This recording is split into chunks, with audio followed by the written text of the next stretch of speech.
Good morning, YouTube audience all across the globe. This is the AK, Mr. 530, better known as the Atheist Killer. I hope today finds you in good health and in good spirits once again. Like usual, I'm back to my normal antics. You know what really gets me irritated, what really gets me upset, is when someone asks someone, why do you think homosexuality is okay? Why do you accept that? What makes me mad is the person's response. How they justify that homosexuality is okay is what pisses me off. Nearly every single time, the person will say, well, it's okay with me, just as long as it makes them happy. Just as long as it makes them happy. It's not breaking the law. It's not bothering me. It's not hurting anyone else. If they want to do it and it makes them happy, then go ahead. That's how they justify homosexuality. Really? Really? So, I thought I'd make a video about this. Let's get into this a little bit deeper, because I no longer can deal with this justification of homosexuality. Can't deal with it. So, the question that we're going to pose goes like this. This is a question for atheists. Atheists, if something makes someone happy, it doesn't affect anyone else, it doesn't break the law, and it doesn't harm the person doing it, would you be okay with it no matter what it is? Yes or no? I'll ask the question again, just in case you missed it. If something makes someone else happy, it doesn't affect anyone else, it doesn't break the law, and it doesn't harm the person doing it, would you be okay with it no matter what it is? Yes or no? Simple question. First, let's look at it like this.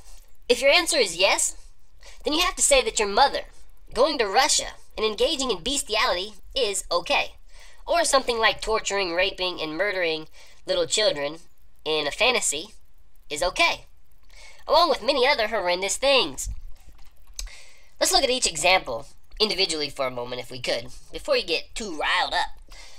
First, why would it be okay for your mother to go to Russia and engage in bestiality? Well, we know that it would make her happy.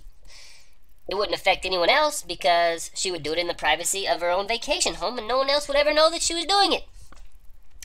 It wouldn't harm the dog because your mother would just be the receiving party. Hypothetically, let's just say your mother lays back and lets the dog do all the work. The dog is not harmed mentally or physically and actually enjoys the act and is a willing party every single time. It wouldn't be breaking any laws because in Russia, bestiality apparently, from what I've heard, is okay. It wouldn't be harming your mother physically because let's assume it was a small dog and no diseases could be contracted because your mother took every precaution to ensure maximum safety. And it wouldn't be harming her mentally because she's such a mentally strong person. The act actually has positive benefits and no negatives.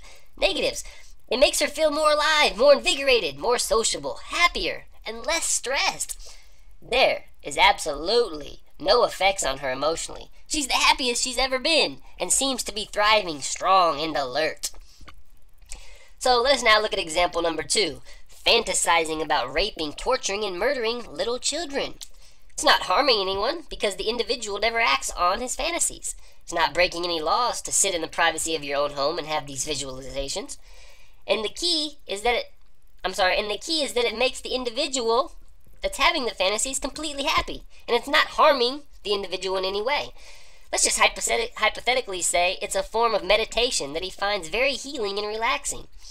He's also a normal, strong-minded individual who can differentiate his fantasy and meditation from reality and the real world. He knows his meditation is just that, meditation. And since he recognizes it, he is strong enough to not allow it affect him or interfere with his normal everyday life. He only does it for 30 minutes a day, and he's been doing it for the last 35 years.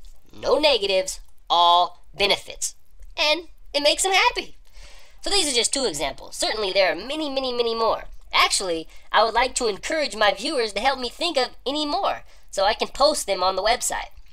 At this point, I think it's appropriate to just ask the question one more time.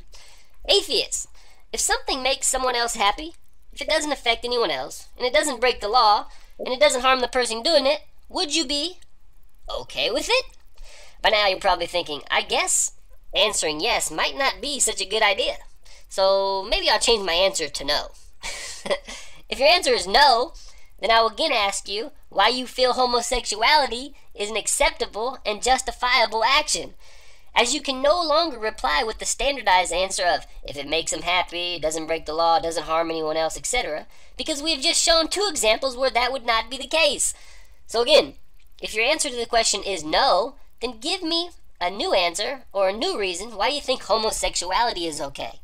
Then tell me how you draw the line with your tolerance and your morality. Is it based purely on your opinion and varies from person to person? Or is there an underlying objective morality that exists independently of what anyone in the world feels about it? I look forward to these questions being answered, especially the one about the new reason why you think homosexuality is acceptable, because I've never heard a new reason. Just the old standardized version. I'm the AK, man, the atheist killer. I hope this video is giving you a little bit of insight. It's another way to mess with atheists, man. I am the AK. I'll see you soon. Don't forget to step by Creationism and the Origin of Life, COL, or Blue House Apologetic Society. Defeating atheism, fun and easy. We're out of here, man. Peace!